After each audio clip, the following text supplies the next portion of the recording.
Salut encore une fois de plus, bien-aimés dans le Seigneur.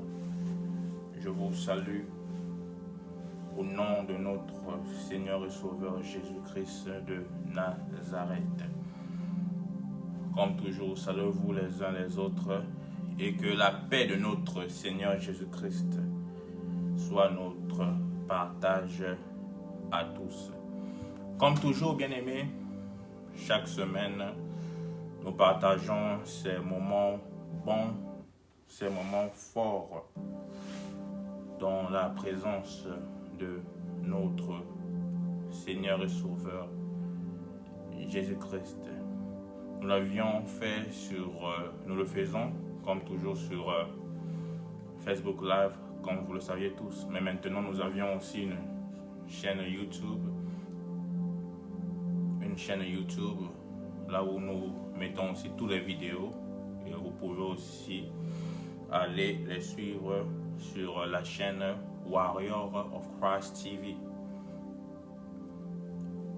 Donc comme nous le faisons toujours, nous allons commencer par l'adorer, le louer, car il est digne de notre adoration et louange.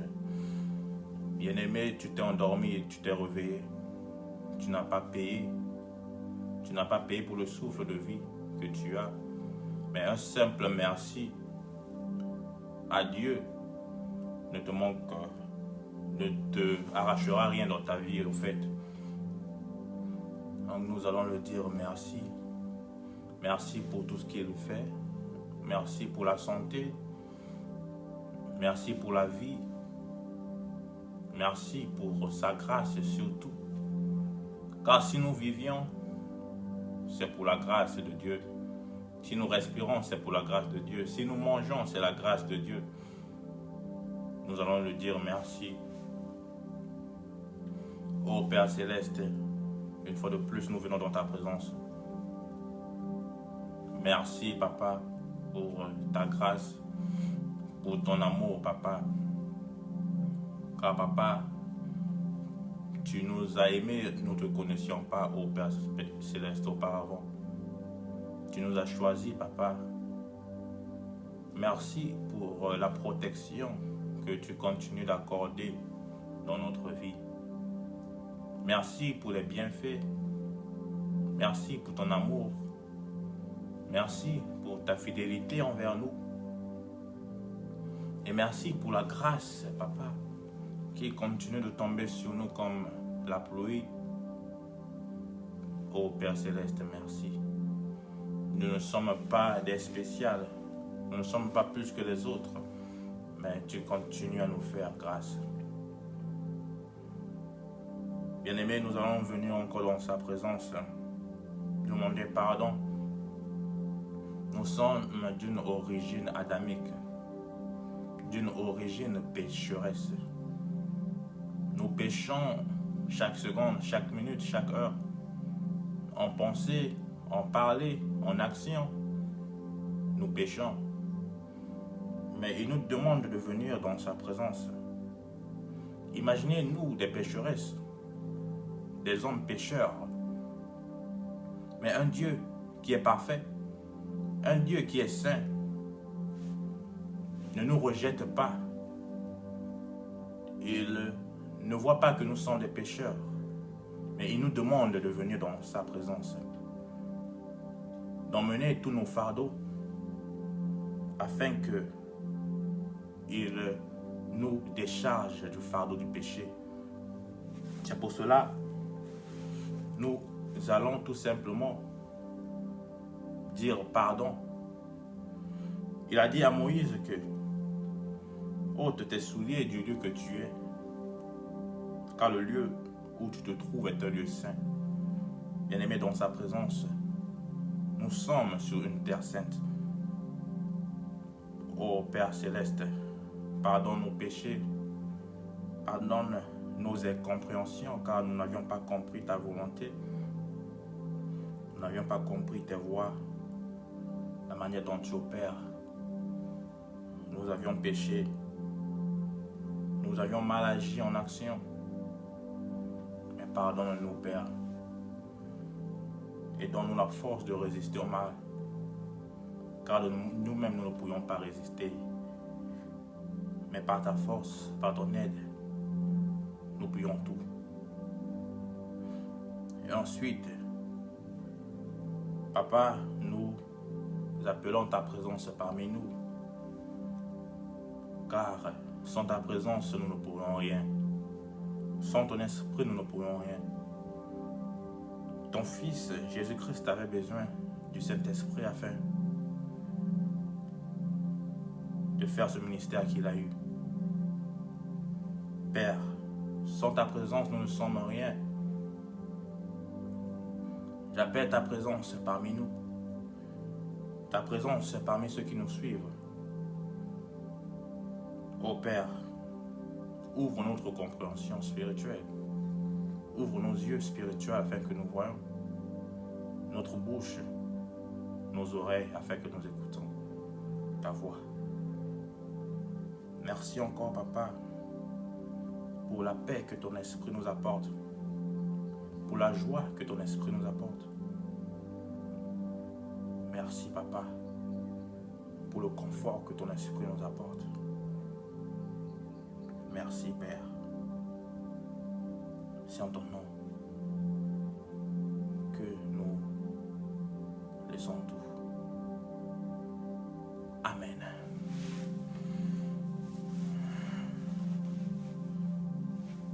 Bien-aimés dans le Seigneur,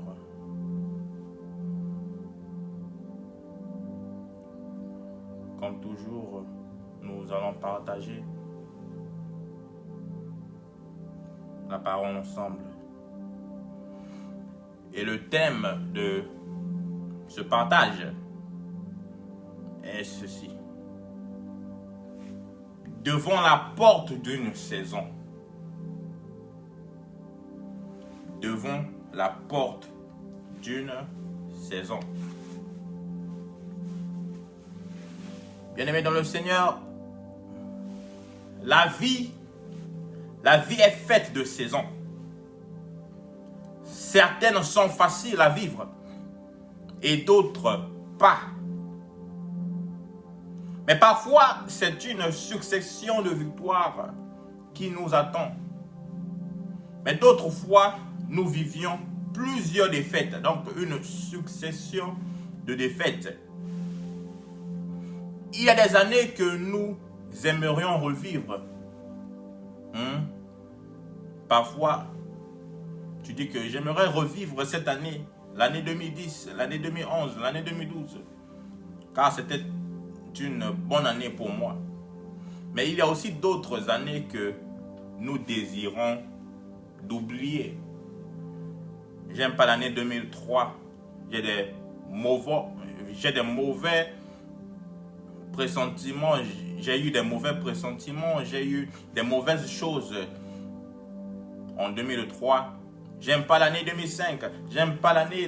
Donc il y a d'autres années que nous désirons d'oublier, mais il y a d'autres années que nous aimerions revivre. Et en fait, telle est la vie, faite d'été et d'hiver. Telle est la vie, faite d'été et d'hiver. Des moments chauds et des moments froids. Mais en tant que croyant, ce qui compte finalement, ce n'est pas la tonalité de la saison. Les circonstances qui la composent, ou encore la présence ou l'absence du succès, non. Mais ce qui compte vraiment, c'est moi. Bien-aimé, c'est toi. Ta capacité à passer au travers des circonstances et à gérer en tant que femme ou homme de Dieu ce qui se passe autour de toi.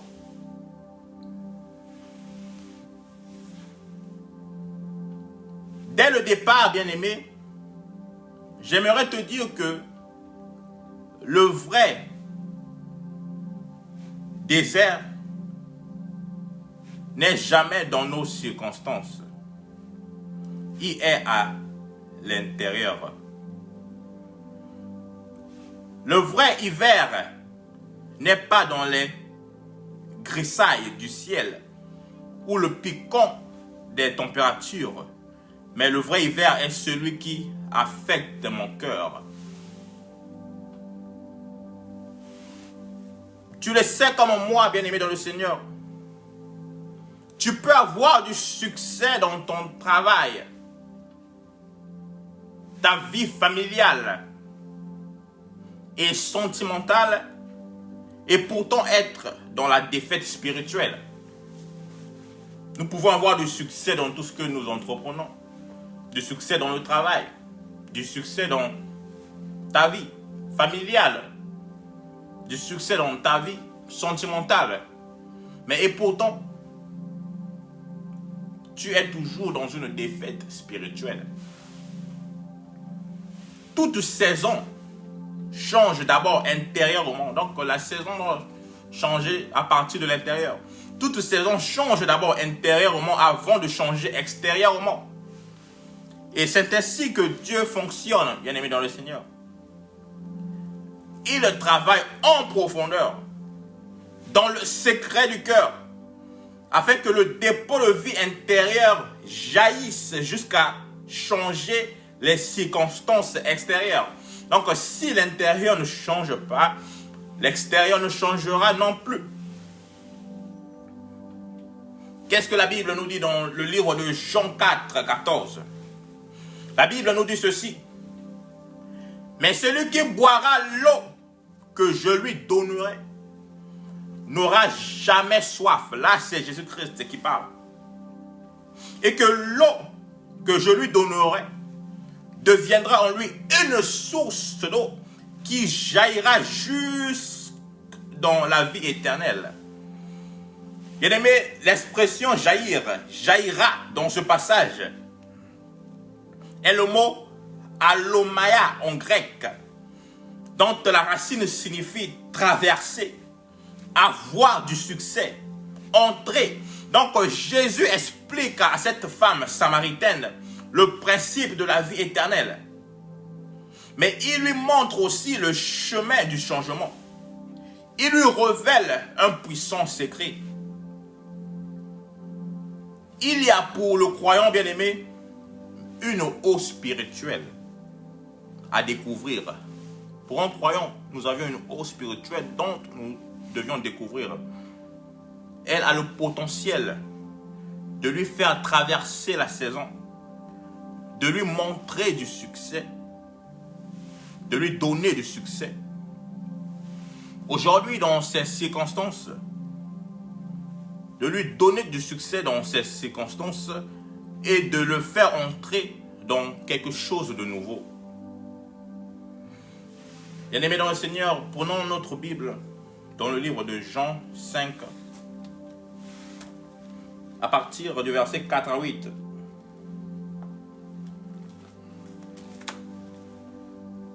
Je suis dans le livre de Jean 5, à partir du verset 4 à 8. Car un ange descendait de temps en temps dans la piscine et agitait l'eau. Et celui qui descendait le premier, après que l'eau avait été agitée, était guéri. Quelle que fût sa maladie. Là se trouvait un homme malade depuis 38 ans. Jésus l'ayant vu coucher, et sachant qu'il était malade depuis longtemps, lui dit, « Veux-tu être guéri ?»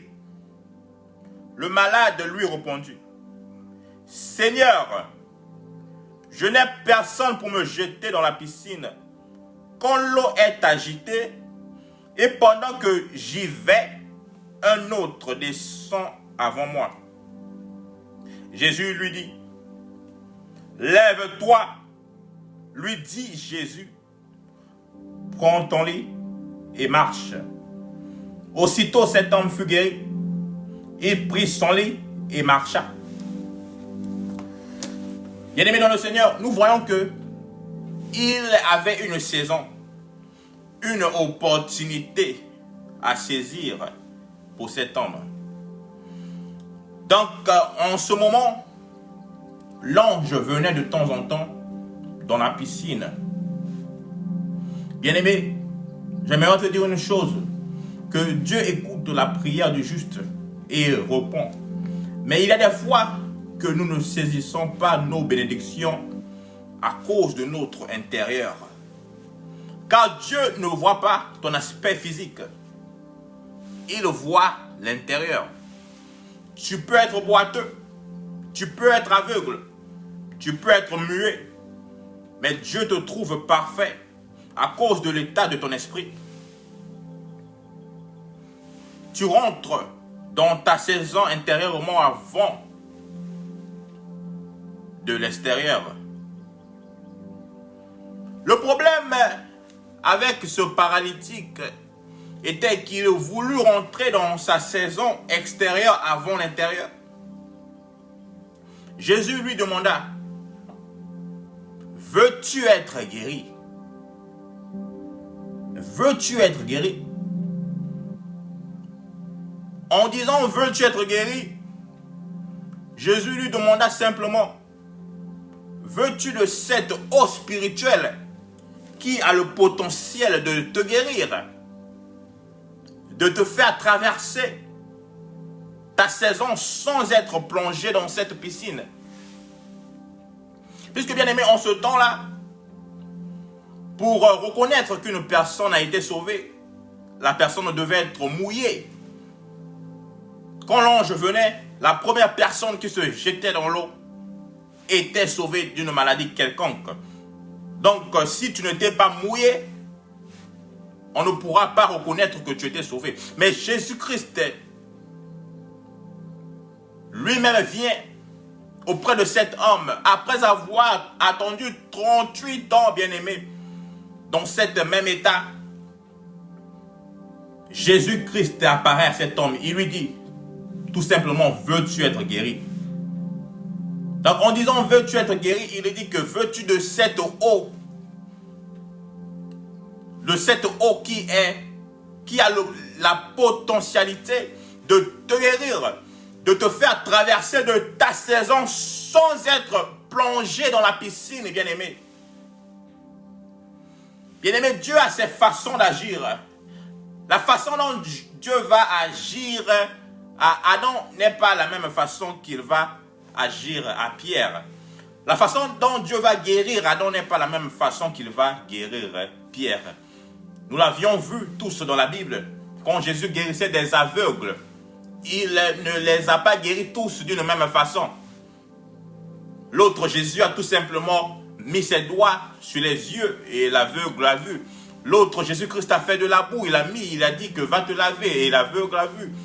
Donc la façon dont Dieu peut agir dans ta vie, bien-aimé, est différente de la façon qu'il agit dans la vie de ton frère, de ta soeur. Pour les autres, il devait se plonger dans la piscine et ressortir habillé mouillé pour que le monde reconnaisse qu'il est guéri.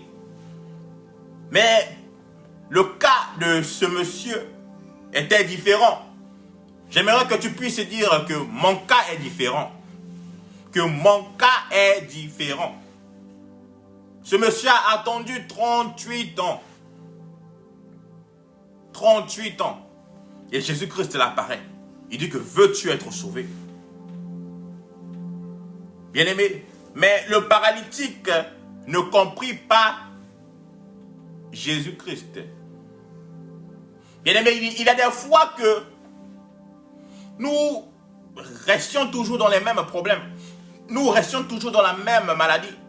Puisque nous ne comprenons pas la manière dont Dieu agit. Nous ne comprenons pas les voies de Dieu, bien-aimé. C'est pour cela que tu es toujours dans ce même problème. Tu es toujours dans cette même maladie. Car tu ne comprends pas la manière dont Dieu parle. Tu ne saisis pas le parler de Dieu. Tu ne saisis pas le fonctionnement divin. Donc le paralytique ne comprit pas ce que Jésus lui dit. Lisons dans Jean 5, verset 7. Le malade lui répondit, donc le paralytique.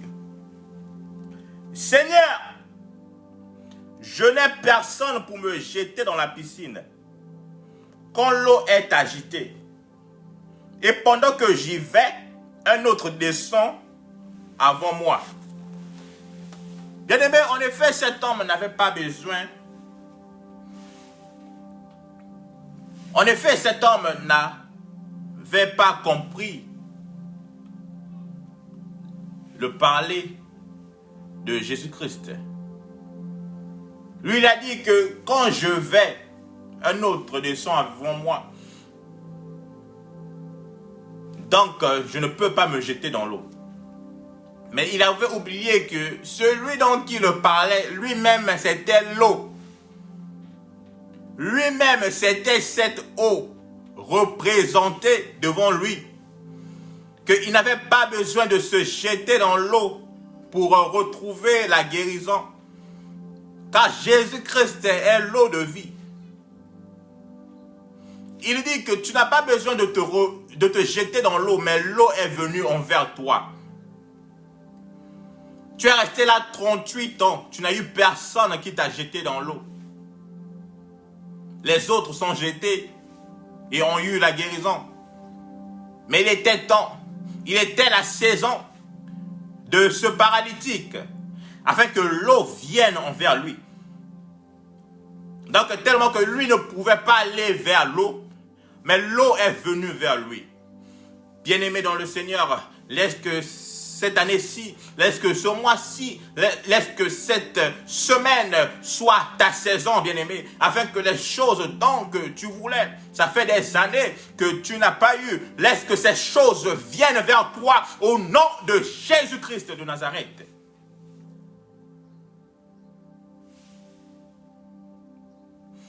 Lisons une autre histoire dans le livre de Actes 3, de 3 à 7.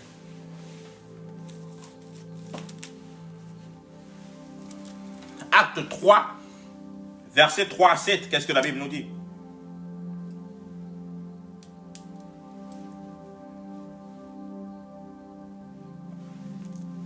Acte 3, nous allons prendre, au lieu de prendre de 3 à 7, nous allons prendre de 2 à 7.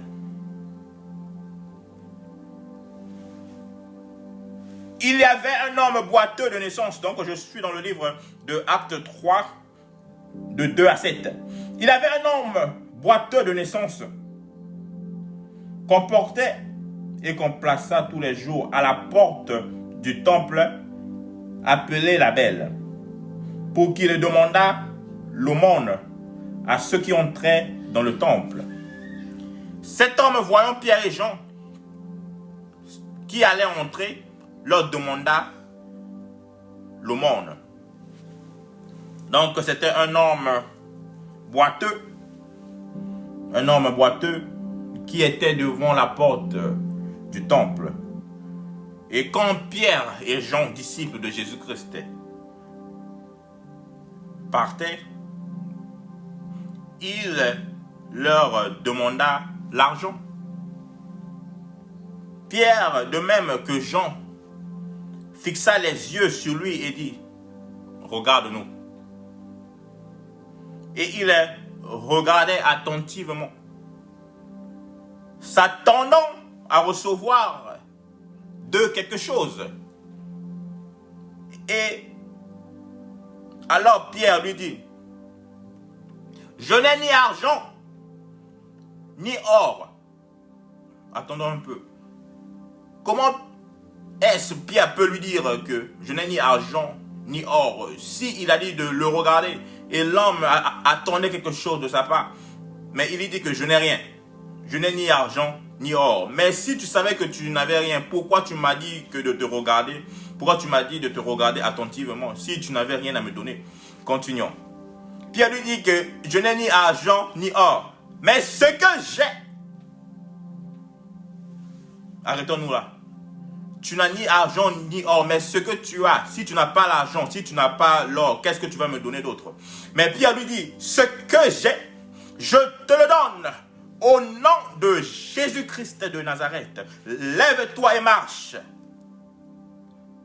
Et en le prenant par la main droite, il le fit lever. Au même moment, ses pieds et ses chevilles devinrent fermes.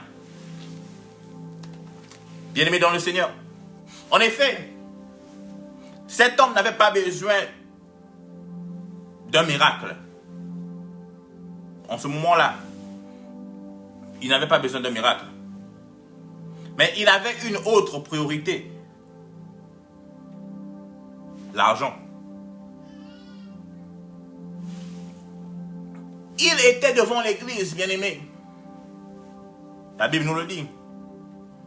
Qu'il était devant le temple. Comme aujourd'hui, beaucoup de nous. Nous partons dans l'église, mais nous ne rentrons pas dans l'église. Donc, nous partons dans l'église, c'est le corps qui rentre, mais l'esprit reste à la maison. L'esprit reste à la porte de l'église. L'esprit reste au bill. L'esprit reste à la nourriture que tu as laissée à la maison. L'esprit reste au problème. Donc nous rentrons dans la maison de Dieu, mais nous ne sommes pas dans la maison de Dieu. Donc cet homme était devant l'église. Donc il venait là chaque jour, on le laissait. Peut-être que ses amis, peut-être que les membres de sa famille le portaient chaque jour. Ils venaient le laisser là. Donc cela signifie qu'eux aussi, ils bénéficiaient aussi de lui. Donc ils venaient le laisser là. Mais il ne le faisait pas rentrer à l'église. Et l'homme aussi n'a pas demandé qu'on le fasse rentrer à l'église, bien-aimé. Mais devant la porte de l'église. Combien de nous sommes-nous devant les portes de l'église? Tu vas à l'église pour laisser les autres. Tu vas à l'église pour assister comment le pasteur s'habille. Tu vas à l'église pour assister, j'aime bien la manière dont cette sœur chante. Demandes-tu pourquoi vas-tu à l'église? Es-tu vraiment présent dans l'église réellement? Donc cet homme était toujours devant la porte de l'église. Et sa priorité n'était même pas sa santé. N'était même pas qu'il marche. Mais sa priorité était l'argent. Donc son intérieur avait pour priorité l'argent.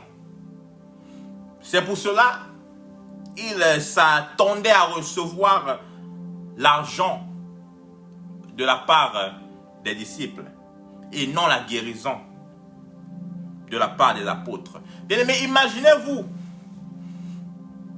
j'imagine bien que cet homme a au moins entendu parler de ses apôtres, de Jésus. Il a au moins entendu parler de leur miracle. Mais en le voyant, bien-aimé dans le Seigneur, il n'a pas vu sa situation qu'il était. Il n'a pas vu qu'il était boiteux. Donc son intérieur avait pour priorité l'argent. Il n'a pas vu sa situation. Mais connaissant ces apôtres, qu'ils ont fait des miracles, qu'ils ont marché avec Jésus-Christ, qu'ils ont fait ceci, qu'ils ont fait cela. Bien-aimé, quand tu vois des serviteurs de Dieu, quelle est ta priorité devant ceux qui servent l'Éternel, bien-aimé? Quand tu vois un véritable serviteur de Dieu qui sert l'Éternel dans toute simplicité, dans toute honnêteté, que demandes-tu au serviteur de Dieu afin qu'il puisse invoquer son Dieu pour ta situation? Donc ce boiteux a vu les apôtres. Il leur a demandé l'argent au lieu du miracle. Ils ont dit que je n'ai rien à te donner. Comme aujourd'hui, bien-aimé. Peut-être que tu pries, tu cherches un mari. Dieu te donne un mari qui t'aime, mais qui est aussi intelligent, qui n'a pas des milliards, mais qui se débrouille pas mal et qui craint l'Éternel, bien-aimé. Ils n'ont rien à te donner, mais ce mari craint l'Éternel. Ils n'ont rien à te donner, mais tu as une femme qui craint l'Éternel. Ils n'ont rien à te donner, mais tu as un ministère, non de 10 000, 20 000 membres, mais un ministère puissant. Ils n'ont rien à te donner, mais tu as un seul enfant que tu as, qui demain sera une personne. Bien-aimé, après avoir tout fait, quand Dieu demanda à Salomon, que veux-tu? Salomon ne demanda pas l'argent, il ne demanda pas l'or, mais Salomon demanda la sagesse, bien-aimé. Nous devions demander, bien-aimé, comme on dit toujours en anglais, avec with care. Donc, tu demandes avec toute attention, avec tout discernement. Et c'est ce dont ce boiteux n'avait pas. Cette attention, cet discernement. Bien-aimé dans le Seigneur, le problème n'est pas toujours le principe. Car nous avions vu le principe de ce paralytique était de se jeter dans l'eau quand l'ange venait. Ce n'est pas toujours ça le problème. Car le principe est à nous. Nous n'avions qu'à l'activer. Non. Le problème n'est pas le principe, mais le problème est que nous perdons souvent de vue ce principe dans les saisons difficiles. Dans les saisons difficiles, nous perdons souvent de vue ce principe. Nous perdons souvent de vue la parole de l'Éternel dans les saisons difficiles.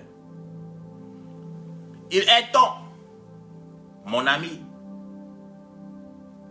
toi qui me suis, dès aujourd'hui, que ta saison intérieure change, afin que le soleil de sa justice se lève dans le naturel de ta vie. Que cette saison, bien-aimé, devienne une saison de victoire, comme jamais pour toi dans ta vie. Mais n'oublions pas aussi une chose, bien-aimé, n'oublions pas une chose. Que la bonne saison, le moment de la moisson, nous amène toujours les mauvaises choses. Imaginez-vous, bien-aimé, que le moment où tu t'apprêtes à te marier, c'est là où les mauvais amis t'emmènent des mauvais conseils. Le moment où tu t'apprêtes à graduer, c'est là où des amis t'emmènent dans d'autres voies qui ne te permettent pas de graduer. Donc la bonne saison attire toujours les mauvaises choses. Mais, bien-aimé dans le Seigneur, tu dois toujours faire attention. Comme dans le livre de Matthieu 13, 25, nous dit toujours que Matthieu 13, 25 nous dit que l'ennemi qui sème l'ivraie parmi le blé. Donc, l'ennemi vient toujours la nuit pour s'aimer l'ivraie parmi le blé. Puisque c'est que s'il laisse le blé grandir, au moment de la moisson, tu bénéficieras.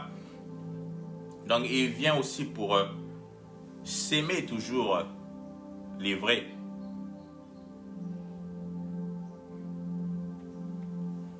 Bien-aimé dans le Seigneur, N'oublie jamais une chose. N'oublie jamais une chose, que Jésus-Christ a toujours le dernier mot. La croix est l'opportunité de la résurrection.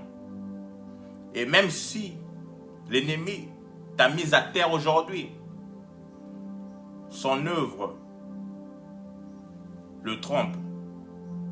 Il est en train de te positionner pour que tu puisses régner. Même s'il t'a mis à terre, même si le monde te met à terre, c'est une œuvre trompante. Ils sont en train de te positionner pour que tu puisses régner. Proverbe 24, 16 nous dit ceci. Car 7 fois, le juste tombe et il se relève. Et c'est toi ce juste. Tu tomberas, tu tomberas, tu tomberas. Mais le problème n'est pas à tomber. Mais en tombant, tu te relèves toujours. Ce proverbe est magnifique. Je le paraphraserai ainsi. Lorsque je remets mes chutes dans les mains de Dieu, qu'importe que je sois à terre, dans sa main, je serai élevé, établi et ressuscité. En lui, ma chute deviendra un triomphant. Bien-aimé, j'aimerais que tu puisses répéter ceci avec moi. Là où tu es. Lorsque je remets mes chutes dans les mains de Dieu, qu'importe que je sois à terre, dans sa main, je serai élevé, je serai établi, je serai ressuscité. En lui, ma chute deviendra un tremplin. Merci Seigneur Jésus-Christ pour ce moment si merveilleux que nous avions passé dans ta présence. Je laisse ton peuple entre tes mains. Ô Père Céleste, continue toujours à mettre les mots favorables, continue toujours à nous inspirer, afin que Papa, nous continuions à faire ce travail, ô Père. Car de moi-même, je ne pourrais pas. Je suis encore jeune, l'a dit Jérémie. Je ne connais ni parler. Mais merci pour les mots que tu continues à mettre dans ma bouche. Ô Père Céleste, je laisse ce peuple qui m'écoute entre tes mains. Là où ils sont, là où ils m'écoutent. Père Céleste, tu es avec eux. Tu connais leurs soucis, leurs besoins, leurs envies. Ô Père Céleste, agis dans leur vie. Papa, laisse que cette parole, ô Père Céleste, quand il pénètre dans leur maison, s'il n'y avait pas la paix, que la paix règne. S'il n'y avait pas l'harmonie, que l'harmonie règne. Ô Père Céleste, c'est en ton nom que j'ai ainsi prié. Amen. Amen, amen, amen et bon dimanche à tous.